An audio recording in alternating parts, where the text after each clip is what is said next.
నీ లోపల దేవుడు ఉంచిన విషయాలు నువ్వు చూడవలసిన పాత్రను చూచే వరకు అవి మొలవవు.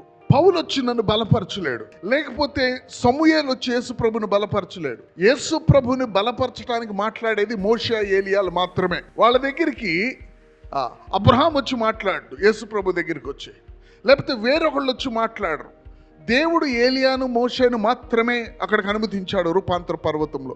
ఎందుకంటే యేసు ప్రభు లోపున్నది ఏదో వాళ్ళల్లో ఉన్నది. మోషే అన్నాడు, నా లాంటి ప్రవక్త అన్నాడు. యేసు ప్రభుకి ఆ ఆత్మ కలిగిన ఏలియా వచ్చి నీకు మార్గము సరళం చేస్తాడు, నీకంటే ముందు ఆయన వస్తాడు అని చెప్పాడు. మీ లోపల ఒక పిలుపు ఉంది. మనము ఒక రాంగ్ పర్సన్ చూస్తున్నామేమో.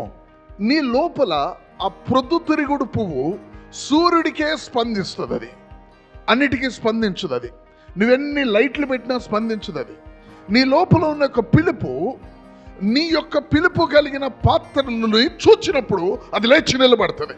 ఎలీషా ఎవరికి స్పందిస్తాడో తెలుసా? ఎలీషా పిలుపుకు తగిన వాడు, ఎలీషా లోపల ఉన్న దానిని కదిలించేవాడు ఆ పాత్ర రావాలి. దేవునికి స్తోత్రం, ప్రైజ్ ది లార్డ్. ఆ విత్తన సంబంధించిన పాత్రను చూస్తే అది లేచి నడవటం మొదలు పెడుతుంది.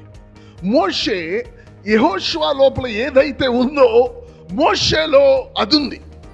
మోషేలో ఏ విత్తనం ఉందో యెహోషువలో అదే విత్తనం ఉంది.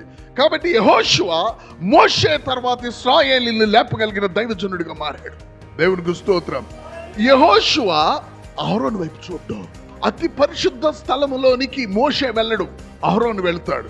మోషే కూడా వెళ్ళలేని యొక్క అతి పరిశుద్ధ స్థలంలోనికి వెళ్ళే ఆ వ్యక్తి గొప్పవాడని ఆయన వైపు చూడడు. ఎందుకంటే ఈయన ఇక్కడ కనెక్ట్ అయి ఉన్నాడు. ఈ లేఖనాల్లో నువ్వు ఏ గుంపుకు చెందావో, నువ్వు ఏ విత్తనమో, ఆ విత్తనం ప్రభు కృపలో చూచుటకు నీ మనసు తిరుగును గాక. దేవుడికి స్తోత్రం.